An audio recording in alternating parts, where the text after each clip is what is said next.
You already know what a washing machine sounds like. That hum and slosh from the next room, the spin cycle vibrating the floor a little, the soft chime when it's done. You've probably never spent a single full day doing laundry in your life, but for most of American history, that's exactly what Monday meant. Every single Monday, without exception. The washboard woman didn't disappear because she failed at her work.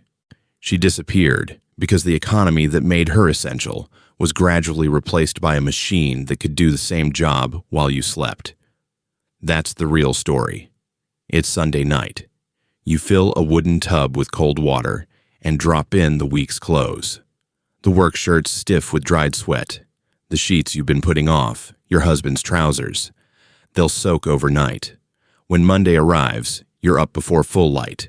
You stoke the kitchen fire, fill the kettle, and wait for it to heat. Once the kitchen is already warm. By 9 in the morning, it will feel like August, regardless of the season. You carry the tub to the washstand, pull out the first garment, and press it against the board.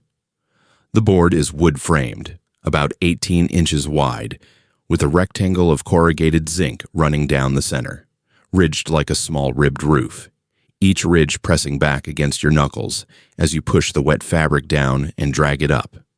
The sound is a steady, raspy thrack, thrack, thrack, eurythmic and relentless, echoing in the small kitchen. You soap the item, press it into the ridges again, scrub from the collar down both sides. You can feel the grit of the lye soap between your fingers, the cold water turning your hands pink before the hot water takes over and turns them red. The smell is flat and mineral. Hot water, soap ash, and something vaguely like wet wool and effort. Once washed, the clothes go into a kettle on the stove. You boil them for at least 30 minutes, stirring with a long wooden stick, steam rising to your face, then out into the first rinse tub, wrung hard by hand or through a roller wringer mounted at the tub's edge, into a second rinse, this one with bluing added, turning the water a faint powder blue to make the whites appear brighter. Wring again, shake each piece out and carry the basket to the line. You repeat this process through every load. You don't finish before noon. You don't always finish by dark. And women of this era described wash day as heavier labor than almost anything else in their week, and the record bears that out. In 1920, the average American woman spent 11 and a half hours every single week on laundry alone. Not every woman did this work for her own household.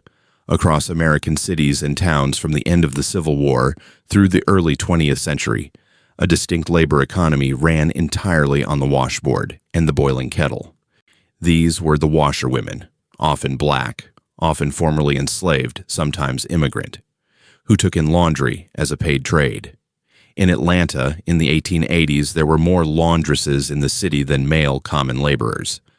A Russell Sage Foundation study published in 1909 found that 60% of 391 working-class New York City families paid for laundry service at least some of the time.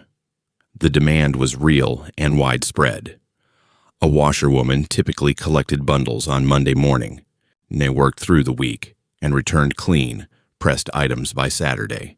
She worked out of her own home or a rented space, using her own tubs, her own boards, and her own fuel to heat the water. In cities, she might serve 8 to 12 households. In smaller towns, arrangements were informal and personal. She knew which families needed heavy starch, which ones sent their Sunday linen separately, which children ran their clothes through every variety of outdoor disaster. The relationship between a washerwoman and her regular customers carried a kind of operational intimacy that had nothing to do with friendship and everything to do with reliability and trust. The social architecture of this work varied considerably by region. In the South, it was predominantly black women's labor. In northeastern cities, immigrant women from Ireland, Germany, and later Eastern Europe worked the same trade. In cities like San Francisco and New York, and Chinese laundrymen built a parallel commercial industry that served entire urban neighborhoods. The washboard sat at the center of all of it. The economics of this system made sense precisely because the tools were cheap and the labor was not yet replaceable. A basic zinc washboard in the 1890s cost 6 cents from the Montgomery Ward catalog. 6 cents.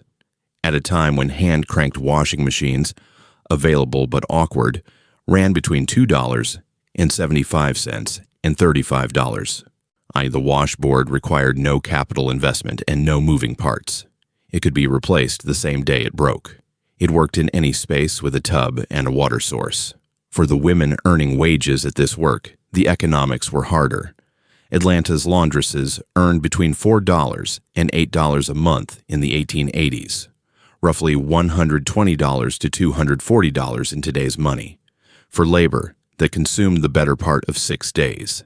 In July 1881, 20 black laundresses in Atlanta formed the Washing Society and went on strike, demanding a uniform rate of $1 per bundle of wash. At its peak, nearly 3,000 women joined the work stoppage. They understood something clearly. Their labor was the foundation of a system that paid them as little as possible, precisely because no mechanical alternative yet existed. The washboard kept wages low by keeping the barrier to entry lower. By 1900, the Columbus Washboard Company in Ohio, founded in 1895 by Frederick Martin Sr., and who built boards in his backyard, was one of roughly 10 competing manufacturers across the country. Sales were modest, but by 1941, Columbus Washboard alone sold 1,287,757 boards in a single year. For a 30-year period between 1926 and 1955, the company moved over 15 million washboards. That number tells you how many American households were still relying on hand labor as their primary method of cleaning clothes well into the middle of the 20th century. Then 4 things happened that changed everything. The first was technological. In 1907, a Hurley Electric Company engineer named Alva J. Fisher built a machine called the Thor, the first electric-powered washing machine designed for home use. The patent issued in 1910. Early models were expensive and unreliable, prone to electrical hazards and mechanical failure. But they demonstrated something that couldn't be undemonstrated. The scrubbing motion of a washboard could be replaced by a rotating drum and an electric motor. The question was no longer whether such a machine was possible. It was only whether people could afford one. The second force was mass manufacturing. Through the 1920s, electric washing machine sales grew sharply as production costs fell. Salesmen sold machines door to door in working-class neighborhoods, often on installment plans. By 1940, 60% of American homes with electrical service had an electric washing machine. That number was not uniform. Rural homes, poorer households, and communities without reliable electricity lagged significantly. But the direction of travel was clear. The third force was World War II, and its disruption cut both ways. A nationwide metal shortage in 1941 forced washboard manufacturers to improvise. The Columbus Washboard Company briefly produced boards with wooden and then glass rubbing surfaces. The glass board became unexpectedly popular, especially in coastal regions where the salt air corroded zinc. But the war also accelerated industrial production capacity, and the factories that had been converted to wartime use came back online in the late 1940s, producing consumer appliances at scales previously impossible. The post-war suburban expansion, new houses with dedicated laundry rooms, standardized electrical service, access to installment credit, placed washing machines within reach of a rapidly expanding middle class. The fourth force was a quieter shift in how Americans thought about domestic labor. The machine didn't just offer a faster wash, and it offered something more fundamental: the conversion of an all-day physical ordeal into an unattended background task. The washerwoman's expertise, knowing which fabric needed cool water, how long to boil a work shirt, when wringing too hard would set a stain rather than remove it, became unnecessary knowledge. The machine handled the variables. By 1960, washing machines were present in 70% of American homes. By 1971, that number reached 71% of all households. By 2016, it was 85%. The transition didn't happen in a single season. Throughout the 1950s and into the 1960s, washboard sales declined slowly, then faster. Companies that had competed for shelf space in hardware stores and general merchandise catalogs began closing. The National Washboard Company, which had operated manufacturing facilities in Chicago, Memphis, and Cleveland, shut down.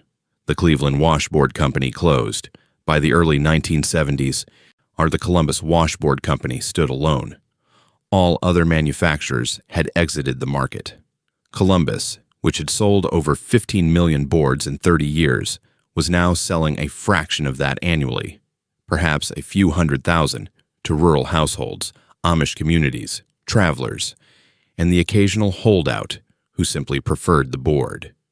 The company nearly closed its doors in 1999 when the founding family decided to sell. A group of partners stepped in, moved operations to Logan, Ohio, and kept production running.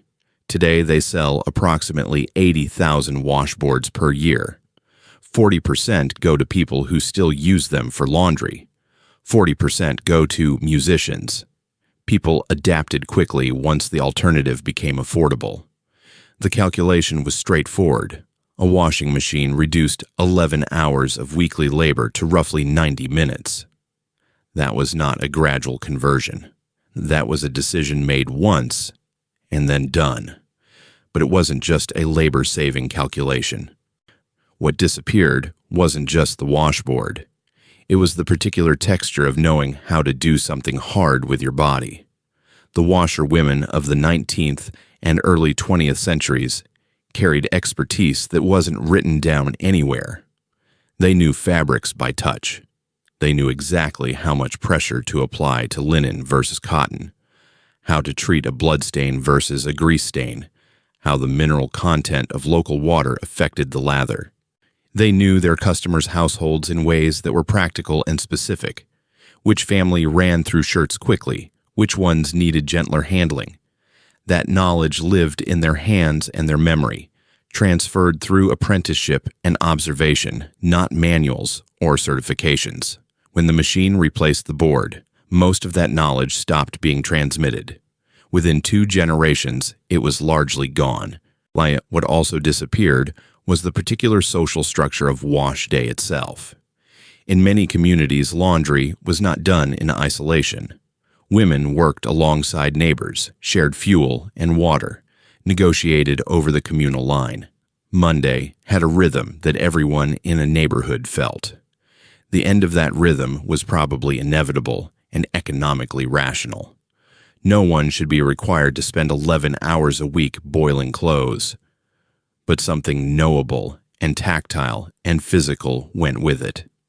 What the washboard's decline reflects is a pattern that repeated across nearly every form of skilled domestic labor through the 20th century. One by one, tasks that required expert human knowledge and sustained physical effort were absorbed into machines or services that could be operated by anyone. The assumptions embedded in daily life shifted. You no longer needed to know how something worked in order to benefit from the result. You needed only to afford the machine. The distance between a person and the physical processes that sustained them grew steadily wider, decade by decade. Whether that distance represents loss or liberation depends almost entirely on which side of the washboard you stood on.